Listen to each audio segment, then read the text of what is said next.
This hearing is the matter of case number CFI 092-2021 before Chief Justice Zaki Azmi. The claimants are represented by Towers and Hamlins LLP. Lead counsel is Mr. Harris Bohr. The defendants are represented by BSA Ahmed bin Hazim and Associates LLP. Lead counsel is Mr. James Libiter KC. I'm grateful, Your Honor. Yeah, okay. I know this is just a simple, normally, which I've never heard.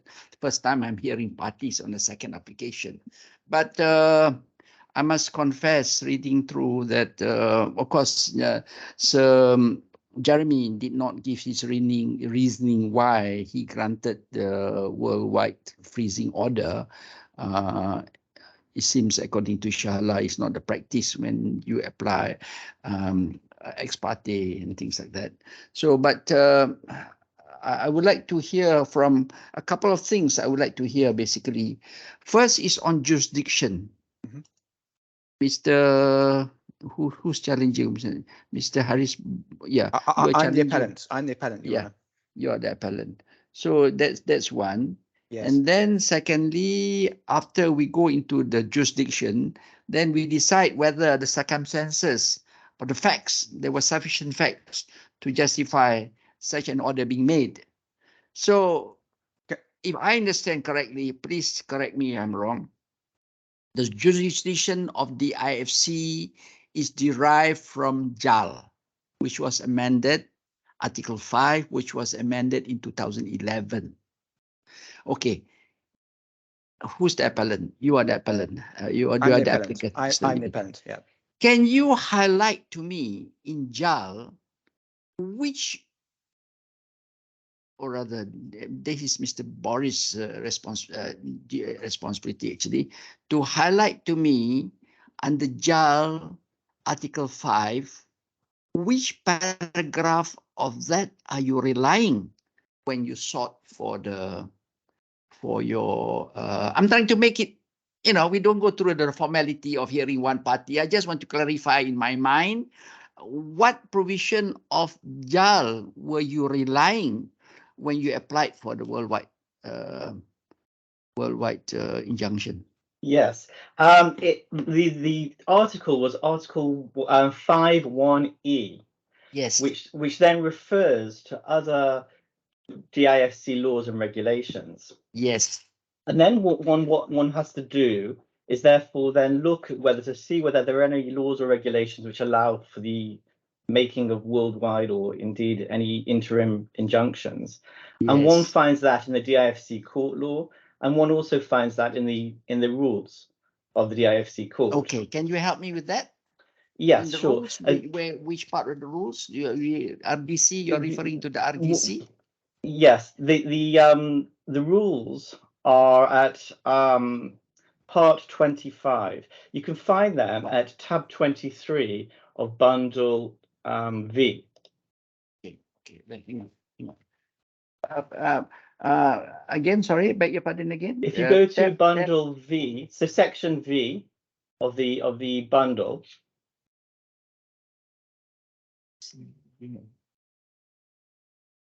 Where is the B? Claim form, particulars of claim, application, claim skeleton. I'm looking. If you look at it's section V, and then you're looking at tab 23 of section V. You may have them separately because you may have a separate book with the DIFC rules of court in.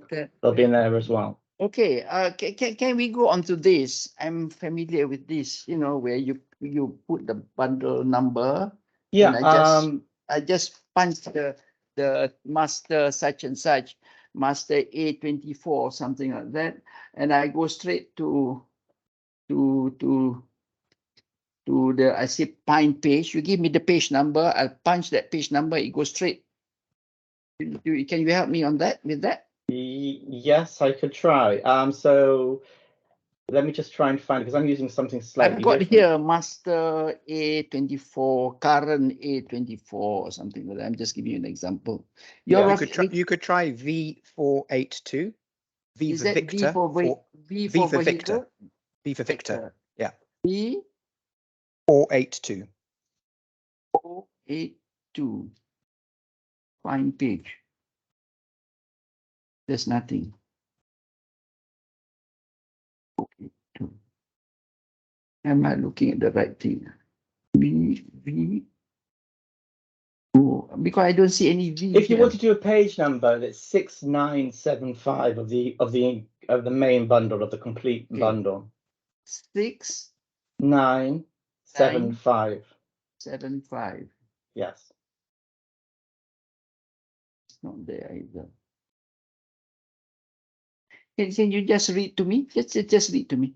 Yeah, this is Read to part me. 25.1 of the 25. RDC court rules. 25.1. 25. 1 of the RDC court rules, and they say simply that the court may grant the following interim remedies: an interim injunction, and that's really the main wording. That's the most important. It's simply giving power. 25 point what again? I beg Yeah, your pardon. 25.1. 25.1, the beginning of 25. Okay. Yes. The court may grant the following interim remedies. Okay, I don't dispute that part of it. Yes. But how do you determine whether a party or a claimant falls under 25.1? Yes. I mean, Well, I'm from Malaysia, yes. assuming, and I want injunction against Singapore. Yes. Can I go to the IFC and say, hey, I want injunction for against so and so in Singapore? Is that possible for me to do that? It is possible. What the court will need to do, and this is the way that the judge explained it and has explained it in various cases, is there is a very broad ranging jurisdiction within the DIFC. And what the court will need to then do, it has the power, it'll have to decide whether or not to exercise that power. And it will do that by applying questions of expediency and fairness. Is this the right place? Is there enough of a connection? The closest, I read Yes. through the affidavit, the closest that you went to was, or you could go through, was that the respondent, Fawzi had some accounts in the IFC. And because of that, never mind, Mr. James, leave it, let's hear. And because of that, it is possible that, because even the judge used the word possible, there's a possibility that there's money in that account, or he could transfer the money into that account. I think that's what the judge said. Use the word possible, in Dubai. He had possibly have some money in Dubai, if I'm not mistaken. There's actually slightly more than this. There are two connections that we relied upon. One is that there is evidence of assets in Dubai, so not the DIFC, but in Dubai. So that's one. And why did you go to the Dubai courts instead of the IFC? We didn't go to the Dubai courts, but what is being recognized within the DIFC is that there is what is called a conduit jurisdiction. There is an arrangement between the DIFC and the Dubai courts.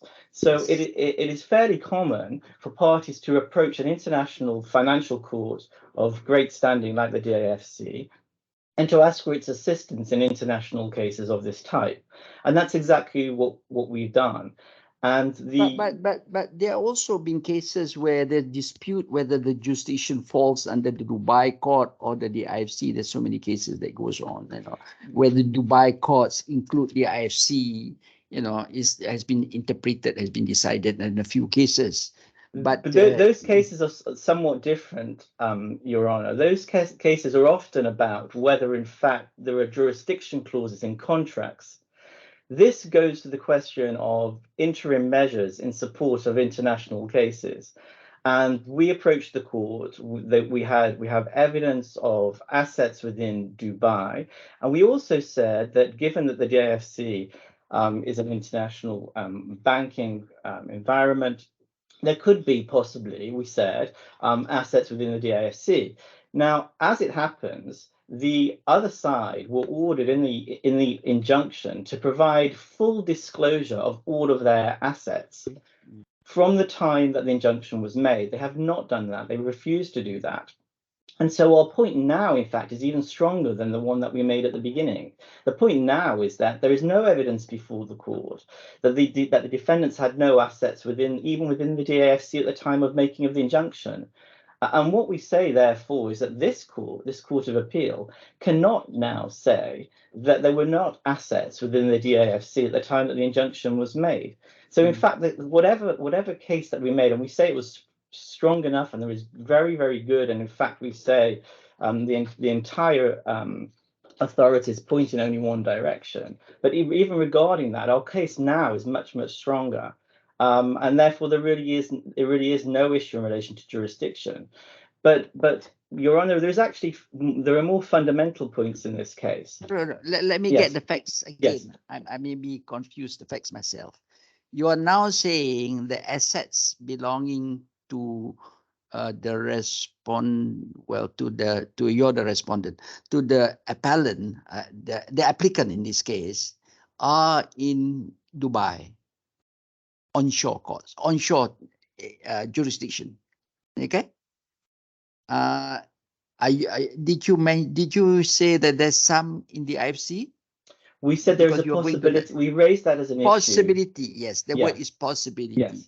Now, I'm going to go to, there is another point which I want to ask later on is how possible is possible before you can get injunction? I'm not sure about Yes. that law. Well, I must confess that part of No. the law, I'm totally ignorant. I'll be seeking your advice on that or your Indeed, submission. I mean, I can go into this now, or I can let we can let Mr. Liebiter make his submissions. But what I will be showing you, and I can show you now, is that Yes. at tab V, if you go to V tab 5, I'm going to try and find you. I cannot get V. I don't get V here. I don't get any V. Affidavit of witness, exhibits, affidavit. It's page. It's in the main. If you've got the main complete master bundle. Oh, under legal authorities, is it? That's right. Ah, It's the This is the respondent's authorities. I got D for Denmark. But okay, so you need to keep going, and then you'll come across a V. No, all are D. I have only Ds. Then draft orders. That's all. Shala, can you help us? Do you have the main? There's a document which I have called the complete master bundle, hearing bundle, and that's what we Never mind, Mr. Bor. For the moment, as I said, I'm not making a decision on the appeal. I'm merely making a decision whether there is what do you call likelihood or a real prospect of success. That's right. Either that or the second limb is for any other reasons. That's right. So I need to make a decision on either of those. So I don't need to go deeply into the topic. As long as I have a rough idea which way it may go, then I can make a decision. I don't want to go into detail anyway, because I may be sitting on the appellate panel as well. So yes, just read to me what you want to refer to. Well, there is a case called Jones and Jones. Yes, Jones and Jones. Okay, yeah. There's two parts of this case. One part of this case explains that when you apply for an injunction, and Your Honour will know this from his own experience, you do not need to show that there is absolute jurisdiction. You need to show that there is a reasonable argument in relation to jurisdiction. And what then happens is the other side can come before the court once the injunction is made and say to the court has no jurisdiction. Yes. And so but he chooses not to do that. Well, that's right. Do that within the period allowed or fixed. Okay. Yes. Well, yes. It's actually more than that, Your Honour. Well, firstly, my point is that there was certainly a reasonable argument. In fact, we said there was more than that when we applied for the injunction that the court had jurisdiction. I took you to the provision now. I also explained that there are links to Dubai which have never been shown not to be the case. And not only onshore, but also in terms of the DIFC as well. The court cannot say there's no links there. So that's point one. It's only a matter of reasonable argument. And the second point is, as you rightly identify, the defendants did not come before the court at the return date to argue jurisdiction. They did not appeal the WFO. What they've done is they've decided on their own that they're going to ignore the court completely. And they did so not for 1 month or 2 months, but for 9 months. And only after we made an application for contempt of court did the other side appear and say that they wanted to vacate the injunction. Now, this was a misstep on their part, because even if they vacate the injunction that would only vacate the injunction from the point that the court decided that the injunction would be vacated. The contempt of court existed from the time the injunction was made. And this was a point that the learned judge made in the hearing. So there are so many points, Your Honour, it's very hard to capture them all in a short space of time. Yeah, okay. But the point is, these defendants have not complied in any sense, neither with the freezing injunction, the disclosure order, the payment for costs, nothing. And the vacation application that they've made and their appeal will not help them at all in relation to that, because they'll still be in contempt of court. And it's for that reason that there really is no real prospect of success, because, and I'll summarize it very briefly, they didn't challenge the let me put it this way, there was an arguable case in relation to jurisdiction. There's connection to Dubai, either onshore or offshore. They didn't make any applications to the court. There is very good authority to say that the jurisdiction in relation to interim injunctions is extremely wide. There is no real prospect of success on this appeal. Okay. Is there anything else? Well, just two other points. I mentioned Jones and Jones. One of the points in Jones and Jones is the point that I mentioned, and that is we simply needed to show that it was reasonably arguable that the court had jurisdiction. The second point is that the court in Jones and Jones made a very detailed review of the jurisdiction of the DIFC court, and the analysis that I gave you at the beginning in relation to the GIL 15E and in relation to the RDC court rules and the court law, that analysis comes from that case. But it isn't just based on that case, which was a lower court case. It referenced another case called Nest, and that case was a Court of Appeal case. And so my learned friend has a very, very high hurdle to get over, and we say it is frankly impossible. That's why there is no real prospect of this appeal succeeding. What about the second branch of Article 5, where there is a special reason? What is the term used? A good reason. There's another reason, extenuating reasons why permission should be given. Well, those kind of reasons in general would often involve matters of public policy. But what we say about that is this is certainly not that kind of case. In other words, this is not an appropriate case for the Court of Appeal to deal with matters of jurisdiction on something which is, we say, fairly straightforward in this case, number one. And secondly, in a situation where the defendants have done absolutely nothing in relation to an order made by this court. And one can just stand back and ask the question, how would a decision allowing these defendants to make an appeal look to the wider world in a situation where they've not had one bite of the cherry, but many bites of the cherry? As we said, they didn't comply, they didn't come to the return date, they didn't even notify the court that they wouldn't be attending. Their only reasons that they give for not attending, or one of them, is that they thought that the claim was frivolous and something that the judge took a very dim view of. And so we say that in a situation like this, there would be no compelling reason. There is no compelling reason, and there can be no compelling reason. And certainly, Your Honour, it should be remembered that these are claimants that have been trying to get some kind of cooperation from the defendants for a very long period of time without any luck whatsoever. It would be extremely unfair to allow this matter to proceed on the claimants who are now out of pocket and have not been paid their costs, either on the first order, the WFO, which is unappealable, or indeed in relation to the order made by the learned judge, which is being appealed. And therefore, we should not be put to the trouble of having to fight an appeal, which we say has no prospect of success. So we say there is no compelling reason. Okay. What happens? You're frozen his assets, and what happens after that? What is in your mind? What are your clients planning to do? Yes. The matter now is, the suit in Kuwait will go on. That's what you are saying. that's right. And if you're successful in Kuwait, then you will come back here. Yes. And this is a very typical case. There normally one understands that in an injunction, one brings a claim, and one gets an injunction to preserve assets pending the outcome of the claim. If the court in the claim that's being made finds for the claimants, then those assets should be frozen.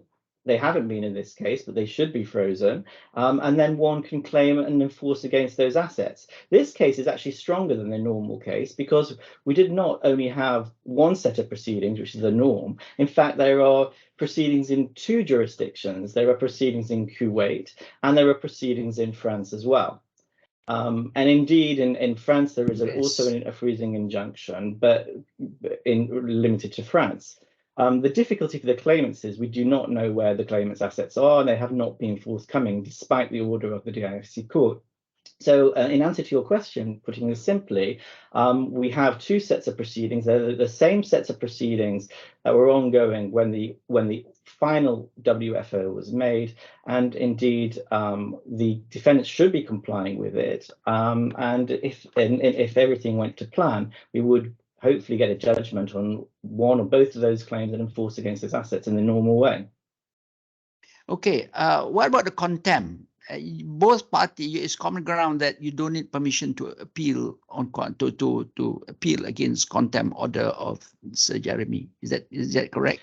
That's correct as a matter of theory, Your Honour. The difficulty in this case is that the defendants did not put in a defence to the contempt application. Instead of putting and the reason for that, that's simply wrong.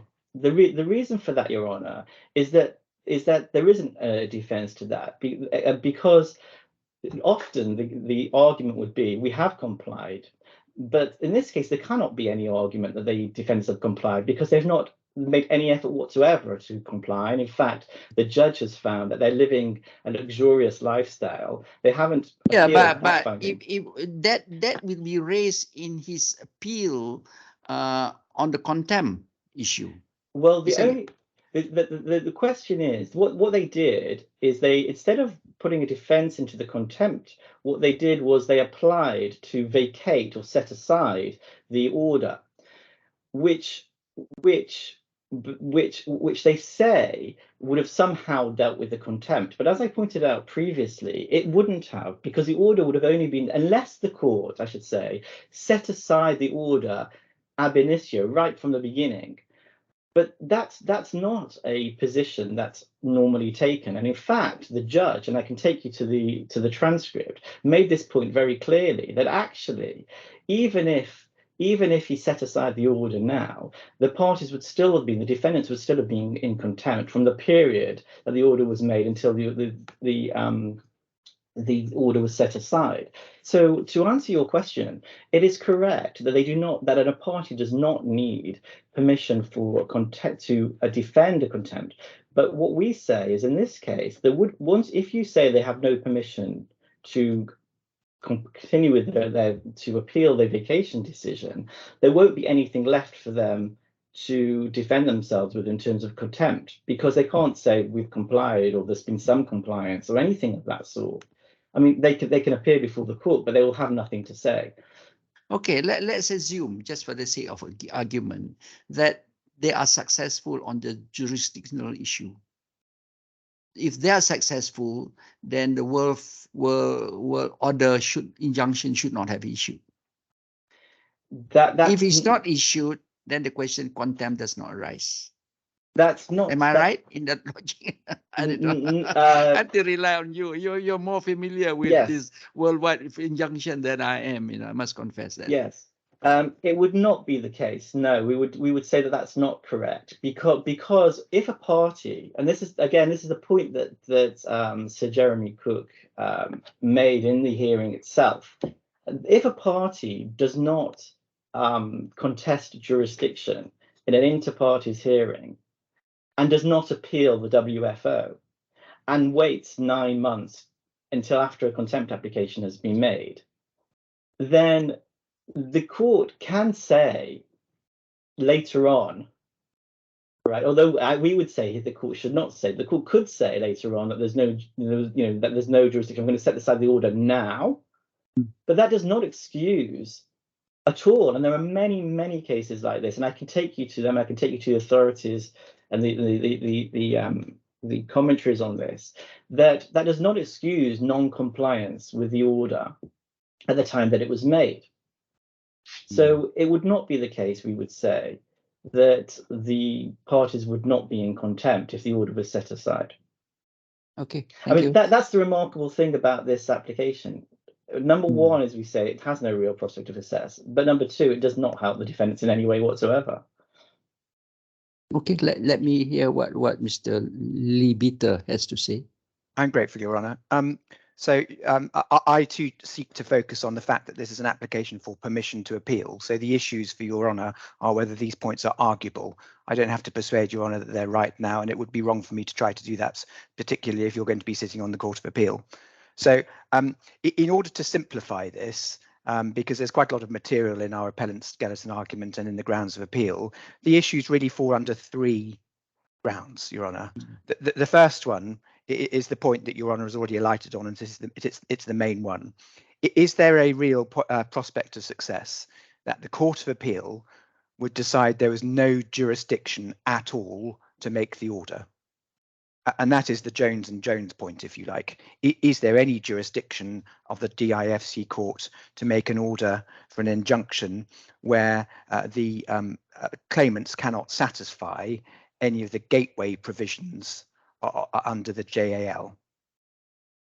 And on that point, Your Honour has the points ready. And in my respectful submission, we plainly have a real chance of showing to the Court of Appeal that Jones and Jones goes too far, because it goes too far by seeking to rely upon common law principles of juridical advancement of jurisdiction, which is permissible for sovereign courts and for courts of unlimited jurisdiction, but is not appropriate for a statutory court of the sort of the DIFC. Forgive me, Jones and Jones is it a DIFC decision or is it a English decision? It's a DIFC decision of Sir Jeremy Cook.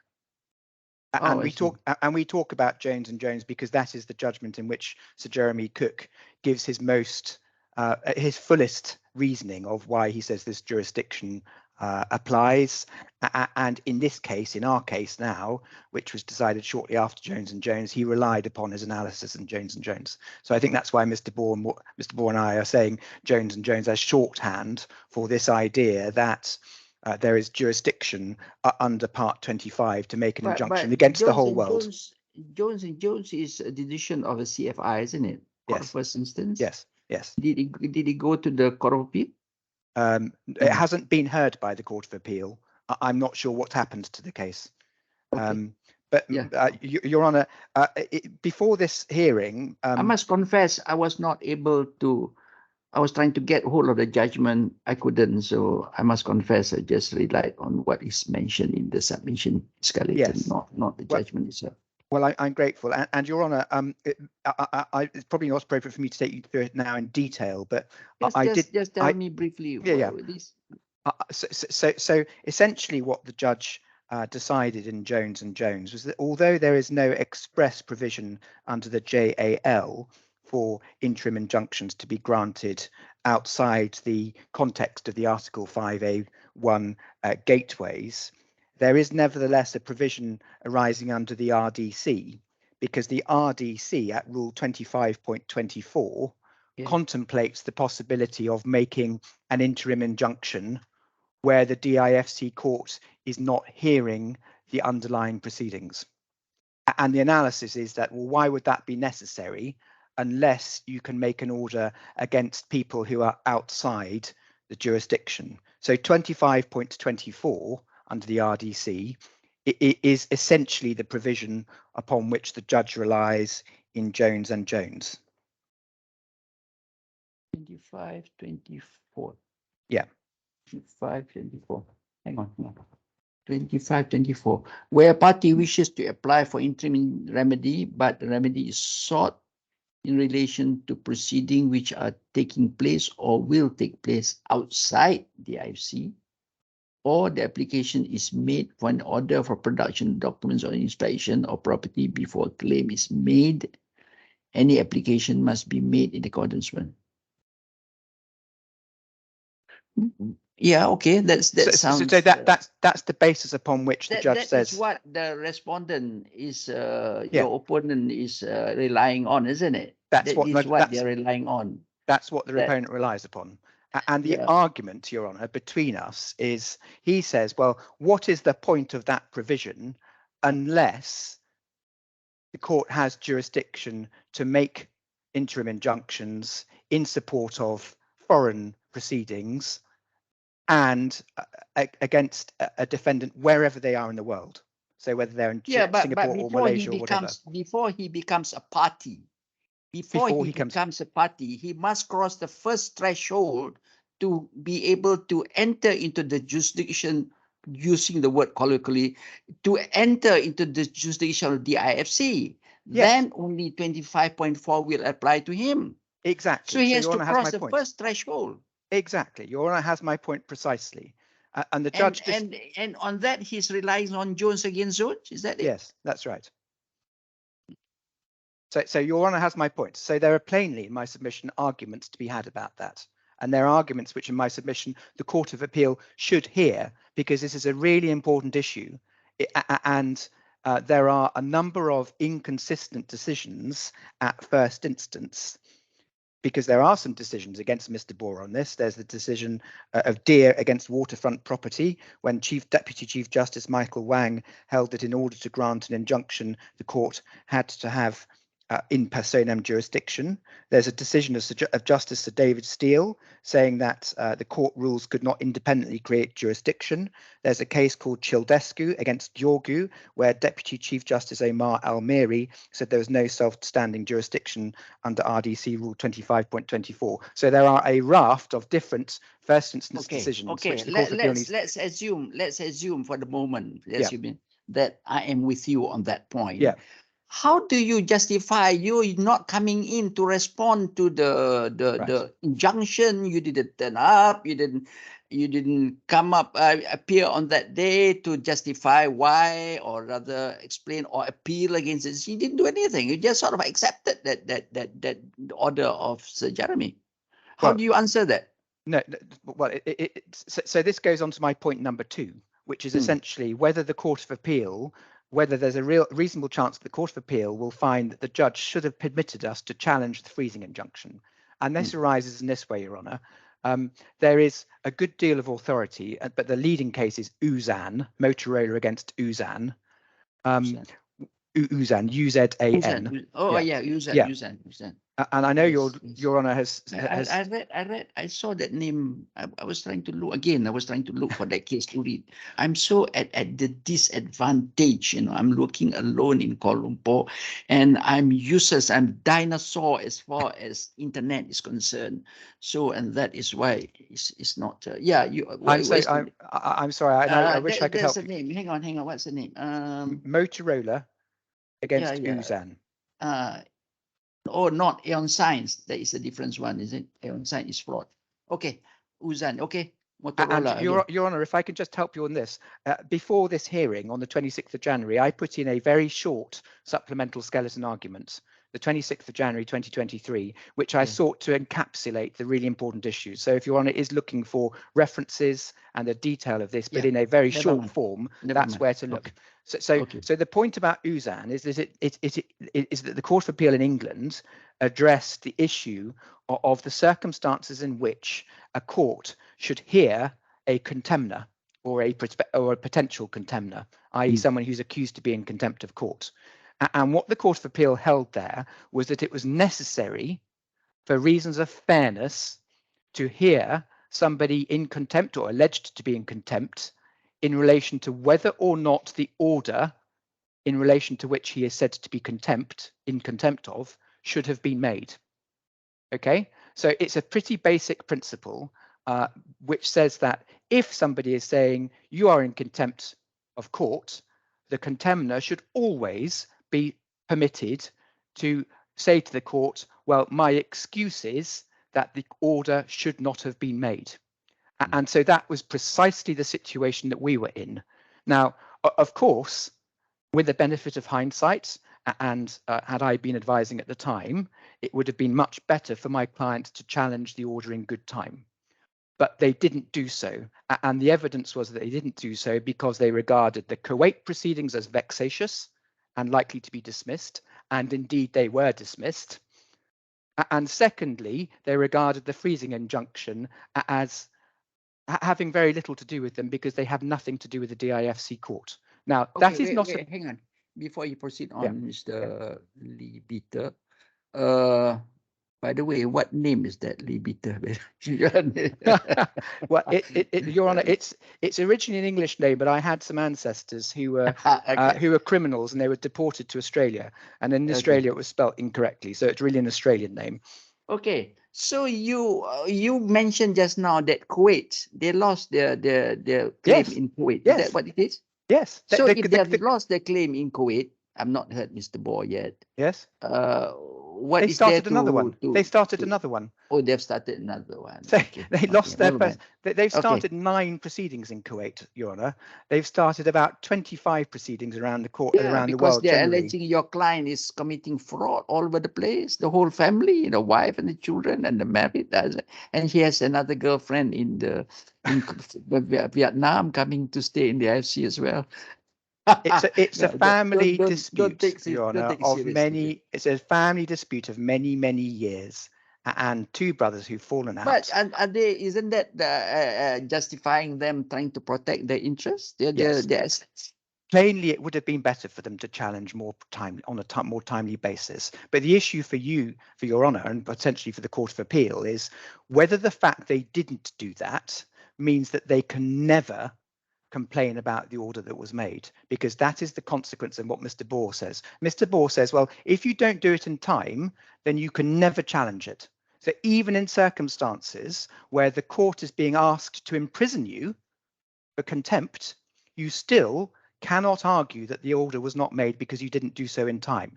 Now, in my submission, that is unfair, and it leads to injustice, and it has led to injustice in this case. Now, you don't need... That is one of the points that's bothering me, and I do not know the answer. Honestly, I do not know the answer, because Mr. Bohr is saying you are given a chance, you didn't turn up, that's the end of it. Whereas you are saying that we were wrong, but give us a chance to hear, we may be right from the beginning. So that is the part which is which I must confess I'm not supposed to make up my mind now. No, precisely. And Your Honour, that is really the point of this hearing, isn't it? To see if there are reasonable arguments on both sides, which should be considered by the Court of Appeal. And the correct approach that should be taken in a circumstance like this, as to whether the court should hear the alleged contemner in relation to whether the original order should not have been made, that is a point upon which we may succeed, but also it's a point of public importance in my submission, because it goes to justice and how the courts should treat parties before them. Your Honour may have seen that we quoted in our appeal skeleton argument the phrase used by Lawrence Collins, QC, who was later Lord Collins, a Justice of the Supreme Court in England, and is also the editor of Dicey and Morris, so the leading case in this area. And he said this: there can be no doubt that for an English court to treat as punishable acts of contempt done abroad by a foreigner, not subject to the personal jurisdiction of the English court, would be wholly exorbitant and contrary to the comity of nations. Now, Your Honour, mutatis mutandis, changing that to the DIFC court, that is an important principle, and it is a principle in my submission which my clients have not had the benefit of in this case. Again, I don't need to convince you that we are necessarily going to win on that point, but I do, in my respectful submission, say that there's a real chance that the Court of Appeal would find that it was unfair for the judge not to hear my client on most of the points they wanted to argue about why this order had not been made. So that's point number 2. Point number 3 is falls into 2 categories. Okay, so point number 3A is let us assume in Mr. Bohr's favour that Jones and Jones is correct, and there is this freestanding jurisdiction to make orders against people all around the world. Well, point number 3A is, on what basis is that jurisdiction to be exercised? Because Mr. Bohr submitted to the court that it was appropriate to ignore the principles in English jurisprudence which have been developed to protect the court from exercising an exorbitant jurisdiction.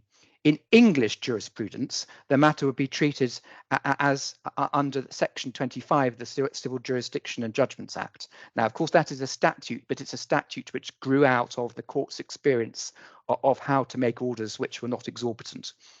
And within the English jurisprudence, in these circumstances that we have in our case, an order would not be made, because even in England, which is not known for being shy about extending its jurisdiction around the world, even in England, on established principles, this order would not have been made because there was no connection to the DIFC in terms of any personal jurisdiction, and there were no assets in the jurisdiction. And on that point, Your Honour asked the question, well, what does the applicant have to satisfy? What's the burden? What's the test for the applicant on applying for a freezing injunction as to whether there are assets within the jurisdiction? Well, it's a good arguable case. And my learned friend does not have a good arguable case that there are assets in DIFC. Firstly, because there aren't, and secondly, because it's entirely speculative. And he accepted in front of Sir Jeremy Cook at the first time round that it was speculative, and he's wrong to go back upon that concession now. So point 3A is, what are the limits of the Jones and Jones jurisdiction? And that is also, in my respectful submission, a point of general public importance for the DIFC court and for all those people who use the DIFC court. If there are to be interim injunctions made outside the parameters of Article 5A gateways, what principles govern the exercise of that jurisdiction? So that's part 3A. Then there's point 3B, which is not a point of general public importance, but is a point of importance to my clients. And that is on the facts of this case, should this freezing injunction have been granted? And those are the issues which open up quite a lot of points about the merits of the underlying claim. And can I just give you very briefly a flavour of that? The dispute, as Your Honour will have seen, is about the sale of some assets by a company called Universal Enterprises Limited. Universal Enterprises Limited was a company which was set up, and I think the six brothers, as they originally were all shareholders in it. It's 5 or 6 brothers who were all shareholders in it. One of those people is the claimant, Nuri, and one of those brothers is the Fawzi. I understand them to be the only 2 brothers left. Yeah, so those are factual. Yeah, issues. those are factual. So I'm just going to give you, if I may, a very brief example of why we would want to contest at the root what the claimants say. That is because this is a dispute about whether assets sold by UEL were sold for the right price, and secondly, whether those assets having been sold, the proceeds were distributed fairly among the shareholders. Now, that is a classic shareholder dispute, right? And the proper forum for that is under the dispute resolution provisions of the shareholders agreement, and there is one. And that would either be in the Cayman Islands or it would be in Massachusetts. It certainly would not be in DIFC. It certainly would not be in Kuwait. We do not understand the legal basis of the Kuwait proceedings, because in the Kuwait proceedings, these 2 claimants are claiming in relation to assets they have never owned, in relation to which they've never had a legal interest, and any cause of action would be in the name of the UEL. So there are a whole raft of issues, Your Honour, which we would want to rely upon in relation to the facts of this case, which are important to the parties, but I accept not of universal importance. But standing back, what does that mean, Your Honour? It means in my submission that the appropriate order for you to make today is for permission to appeal to be granted. Now, on what issues? On all the issues that we have put in the grounds of appeal. Including, so the appeal of the contempt issue is to be heard together? Yes, it would be sensible in my respectful submission for the appeals to be held together, because Mr. Bohr was wrong to say that we have no defence to the contempt application, but he's right to suggest that the main issue is whether the original order should have been made. Okay, Mr. Bo, you want to say something before I make a Yes, I decision? have quite a lot to say. There's a book called Commercial G on Commercial Injunctions. I'm holding it up here, and there are authorities that have been, there are excerpts of this book that are in the bundle. I'm going to read them to you because I know that you don't have the bundle. So this is an excerpt, which is just for the record, it's at section V at tab 27. And this is what it says. It's very, very clear. Where there is an interim order made after a hearing on the merits inter partes, the court will not entertain an application to set aside that order or part of it, or which is inconsistent with that order, unless there has been a material change of circumstances. And then it goes on to say that it would be an abuse of process for that to occur. So this case is unusual in the sense that, as I said, the defendants have done nothing in relation to the order. They've been in contempt the whole way through, despite warnings by the DAFC court. They did not appear in front of the court when they had opportunities to do so. They did not appear at the Court of Appeal. And now my learned friend wants to take this point all the way to the Court of Appeal. And we say, as a matter of principle, so before we even get to Jones and Jones, it's not open for them to do so. That's the first exit from G. The second exit from G goes to the point my learned friend just made. And here it is, very simple, two sentences. No one can justify contempt on the grounds that the order should never have been made or was irregular. If an order has been made, it must be obeyed until it is set aside. That's sentence one. Sentence two, whether the original order should have been made may be irrelevant to an appeal challenging a committal order made on breach of the order.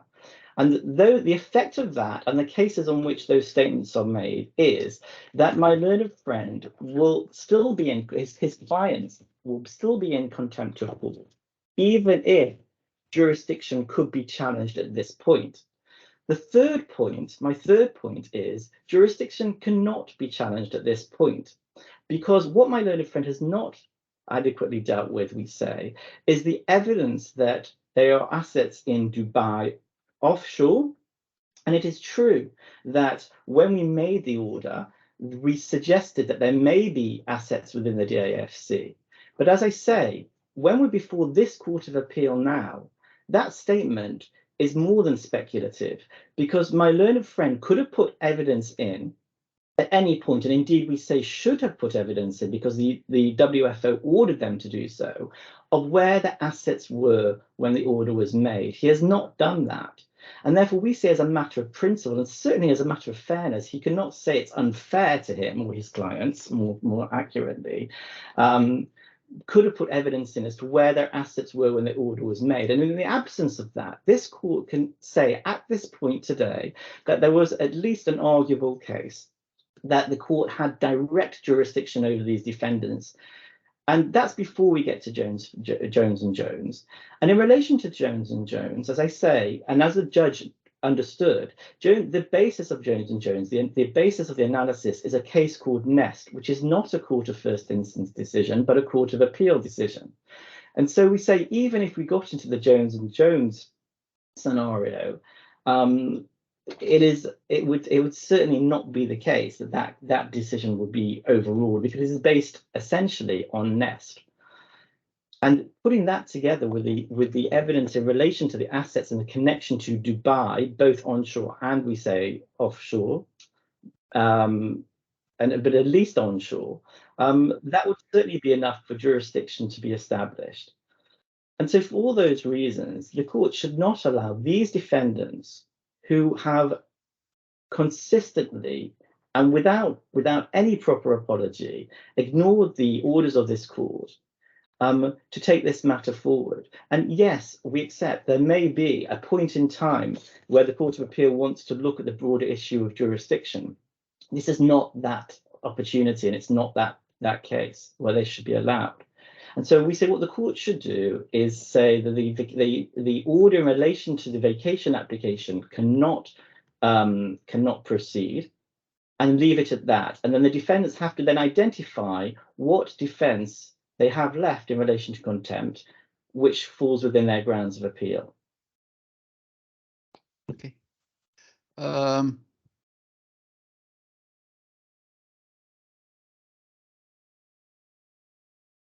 Now, okay, I am inclined to grant this application permission to appeal, but with certain conditions. That is on the question of security for costs. I'm thinking of granting this permission not only on the opportunity prospect of success, but more so also on the compelling reason for granting that permission, because I think those are points of law which have been raised, which need to be decided not only in your case, but generally as well. So, but firstly, I want to hear on Mr. Bo, what do you have to say on what is, financially speaking, how are the applicant financially? Do they have assets in Dubai, the IFC courts? Should you have to go to them after them for costs or whatever it is later We on? don't know because they haven't told us, which they should have told us. And So, okay, I'm going to order security for costs. Give me a figure. well, we say there's well, for this cost we would say at least £500,000. USD, UAE or Yes, USD? USD to go to the appeal because my learned friend says there's many cases to be analysed. There's a lot of work involved. But in addition to that, Your Honour, another point I should point out: the other side are liable to our costs already of £250,000. Plus, there are further costs, I believe, of 800. I think 800,000. I may be wrong, but maybe 400,000. We have to look. So what we would suggest. With respect, is that there should be three parts of this order. They should pay the $250,000 already owing under the WFO. They should pay the costs that under the second order into court. At least the 250 should come to us. The others can go into court, and then there should be security of $500,000 for costs to go forward. Okay, cost is what is due to you now. That's what you're saying, or 250 USD, did you say? 250 USD. USD. But there's And then also the second one. the second one. I just need to check, but I think I'm just going to check that. But I'll come back to you on that if I may, because I just need to check the order. Maybe we can carry on, but I'll come back to you with the figure in a moment. So on the, okay, I'll hear on the security for costs. That one I will. You suggesting $500,000 USD, but let me hear what Mr. Libita has to say on that.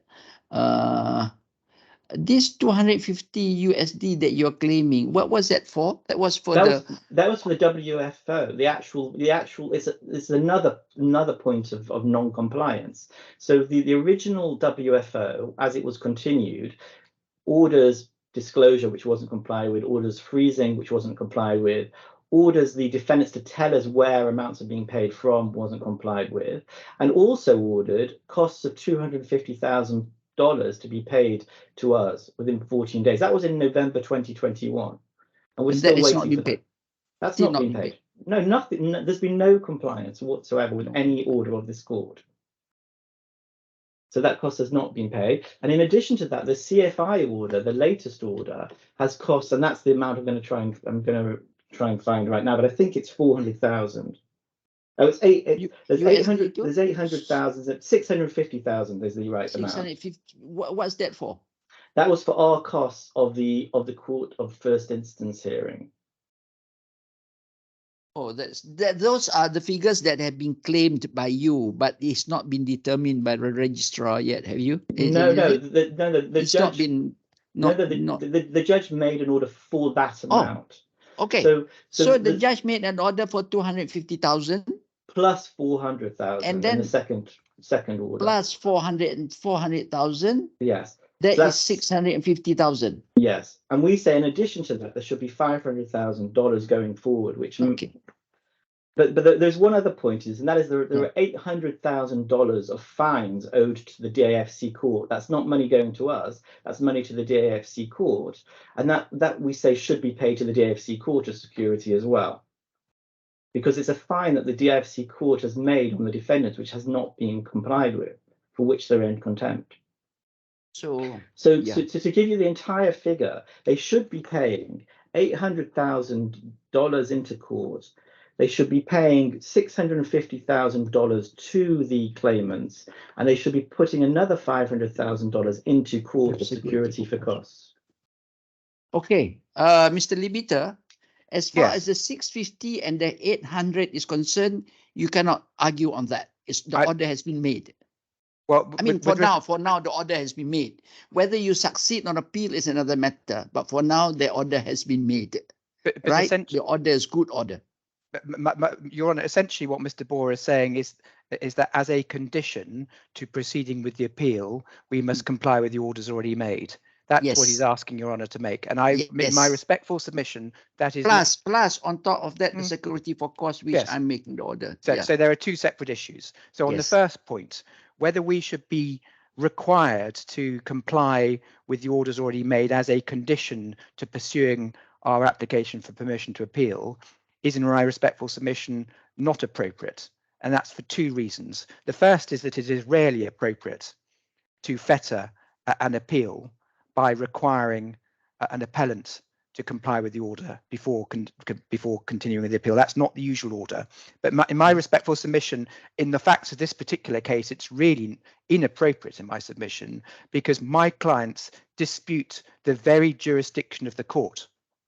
They say that they should never have been involved with the DIFC court and that this whole chain of events has been set about by the claimants, by the respondents. But at this stage, Mr. Libita, I cannot amend that order made by it's only amenable at the Court of Appeal only. I understand that, and I'm not asking you to amend the order. All I'm saying is that you should not make compliance with it a condition of pursuing the appeal. So I'm not so even if assuming I don't make a condition compliance with it, but shouldn't you put the deposit in court at least? So then there's a second question as to whether we should then put security for costs up for the appeal. In my respectful submission. No, not only the appeal, everything that's due from you. Yes. 650, 800, 500 altogether. Well, that is with respect. That is with security. Respect. Yes, it is in a sense asking us to subject ourselves to the jurisdiction of the court in circumstances where my clients do not believe that to be the case. Let me put it a different way.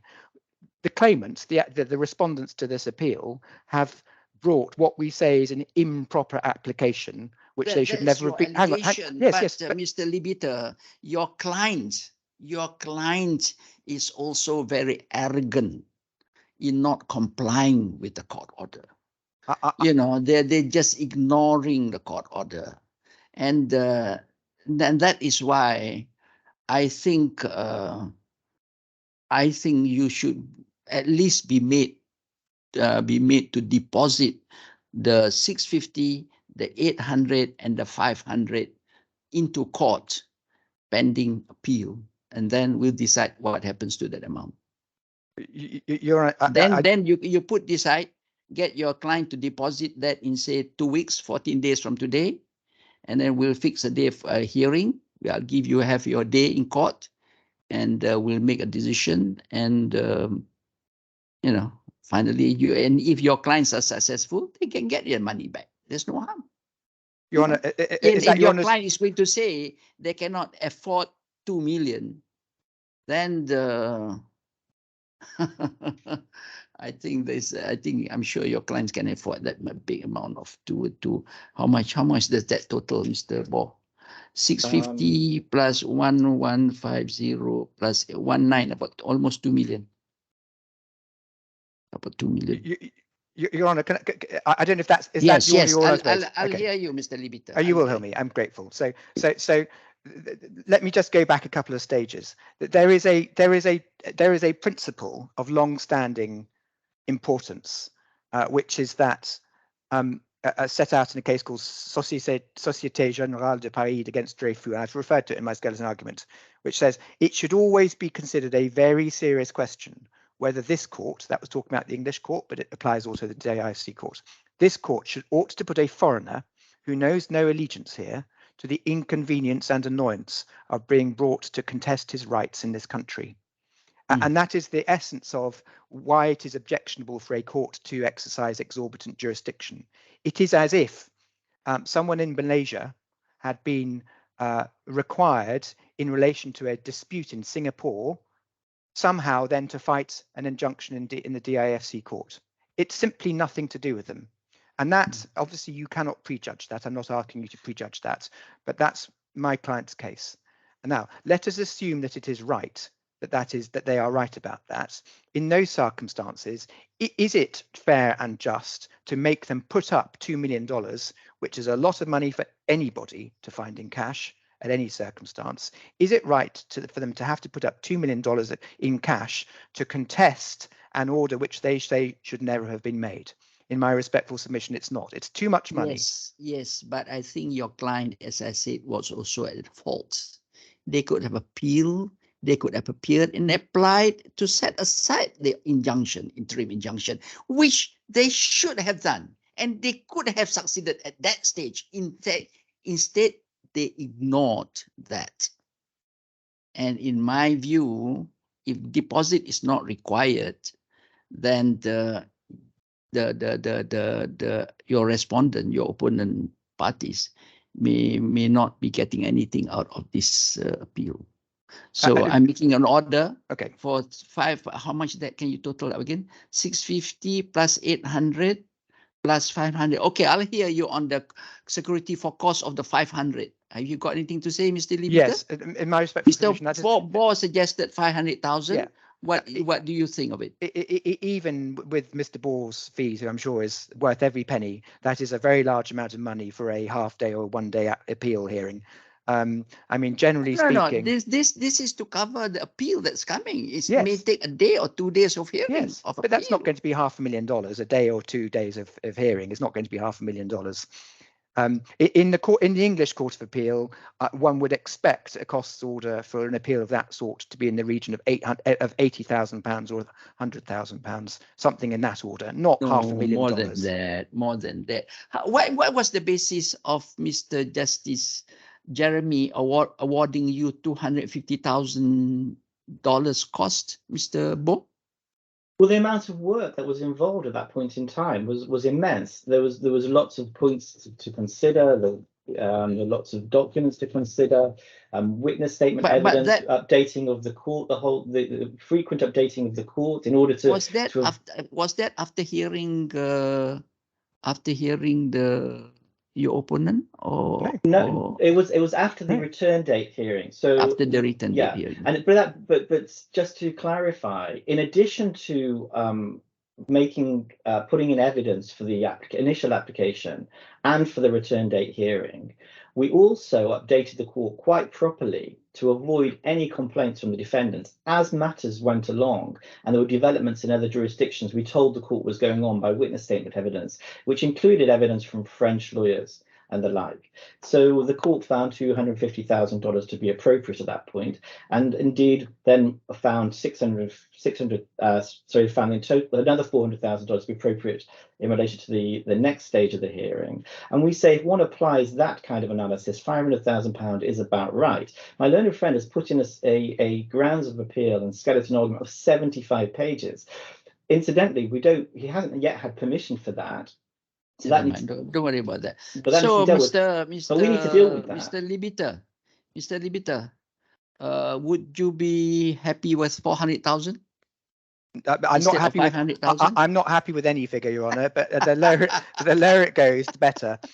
And may I just clarify for the benefit of my clients? I understand, Your Honour, to be saying that this money must be deposited in court. And so that in relation both to the fines and the costs, in the event that the appeal is successful, it would come back. Yes. If you're successful, you get back your money. If the respondent is successful, they get back the money. So everybody is happy. Because otherwise, they will start having to go after you to start declaring, chasing you, and that's another whole story about trying to recover your cost. I foresee that from now. Your Honour, Yes, on Mr. that Bo. on that last point, Yes. we're happy in relation to the general proposition here, but the $250,000 that was made on the initial WFO, we say Yes. should be paid directly to the claimants, No. and the reason for that is, even if that order is set aside, and it's a very big if, but even if that order is set aside, the defendants would have had no excuse for not have coming to the court at that point in time to contest that order. So those costs, we say, and the court can decide this now, would be payable in any event. And In any event? In any event? yes, because if we wind forward and let's say that Mr. Liebiter is somehow successful on this successful appeal, the question would still be, why didn't the defendants return at the return date to the court to contest the WFO or appeal the WFO? Why did it wait until a contempt application was made before raising an appeal? And the court would, we say, naturally at that point say they should have done that, because we've heard nothing to suggest why, any excuse in relation to why they shouldn't, apart from the fact they thought the proceedings were frivolous. Well, that's not an excuse at all. So those £250,000 will always be payable. I mean, we could go further and say so with the 400,000 on the CFI, because the same would be true there. But at the very least, we're saying, and to make the life of the court easier for today, that £250,000 should be paid to our clients. And apart from that, we say that it's fair and right that the rest be paid into court, and it should be. We say £500,000 is appropriate as well in relation to the security. Specifically on that point, Your Honour, if assists, the first order that was made, the freezing injunction at the return date, which gave rise to the costs award of $250,000, if we are successful on appeal and that order is set aside, it follows that the costs order will also be set aside. No, it doesn't. And if we had paid it, then we would be entitled to get it back from the claimant. So it should only be paid into court, not to them. Your Honour, there are cases which suggest that even if they're to be paid back from the claimant in this situation is not a party that's been in breach of a court order consistently for a very long period of time. But the claimant may be found to be a party which wrongly commenced proceedings in the DISC court all. In that very, very improbable, and we say it's not impossible. Improbable. We say it's impossible. The defendants can claim that back from the claimants, and that is the right order to be made. We say it's impossible. But yeah. Okay. Well, now what about the cost of this hearing, this application? Can you suggest a figure? For this hearing, I think it'd probably be appropriate just to roll this over into the appeal. Yes, I'm inclined to think that way too. Just follow the cost. Cost in the appeal case, must be. The case. It goes and so okay. I'm going to make an order for 650,000 plus 800,000 plus 400,000 to be deposited in court by what? 2 weeks from today? Is that? Can you raise that? Can I ask for 28 days at least? It's a lot of money. Okay, 28 days. 28 days from today, and then we'll fix a date of hearing. And I want to fix this case for the sake of everybody, for the sake of your client, Mr. Liebiter in particular. We should fix an early hearing date. Thank you. And getting early hearing dates from the IFC can be quite difficult because getting judges from around the world to come and but we will fix it. We will fix it. I'm going to go on the basis that you are going to make the deposit, or your clients are going to make the deposit within 28 days, and I'm going to start working on the hearing dates from now. I'm very grateful. So that is, you benefit both parties. It's always beneficial to both parties for cases to be disposed of quickly. Mr. Boy, your client will be happy with it.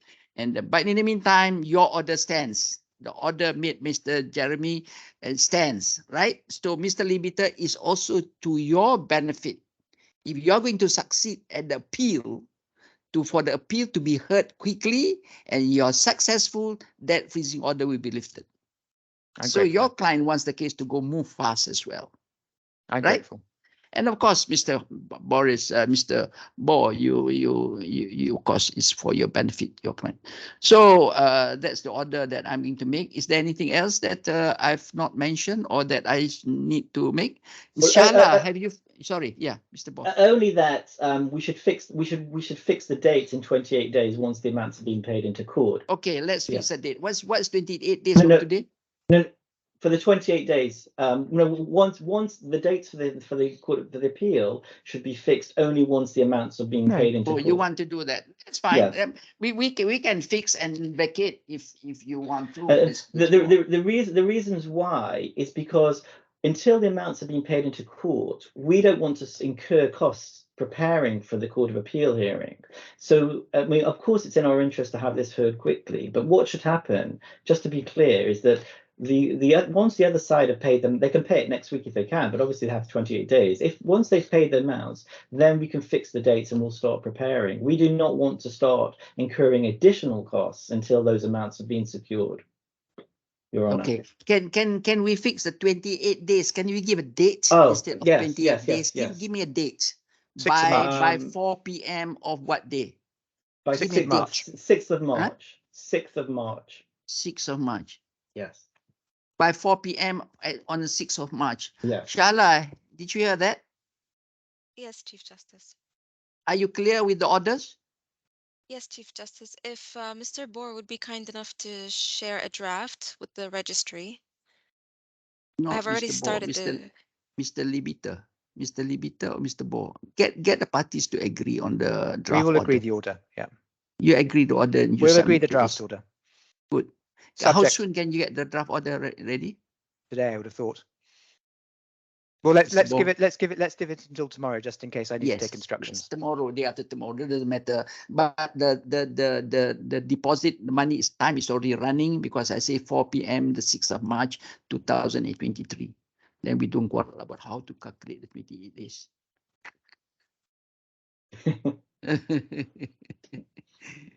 So thank you very much for Thank you, Chief helping Justice. me making a decision. I know both parties are not happy, but that's what courts is all about. I have to take my responsibility. I have to make a decision one way or the other. And so I would like to sit on this panel. I think it's very interesting point of argument that's going to be, and not only on the law, on the facts as well. You know, Indeed. it is something to. So thank you very, very much, Mr. Bo. And thank you very much, Mr. Libiter. And I hope, you know, your clients. So Shahila, Shahla? Yes, Chief Shahla? Justice. Yeah. Yes. Is there anything else you require from us? Nothing from Any my end, thank you. clarification? Any Nothing from my end, clarification? thank you. Okay. After 48 hours, you start chasing them for the draft order. Send them to me and I'll approve it. Will do, Chief Justice. Great. Thank you very much.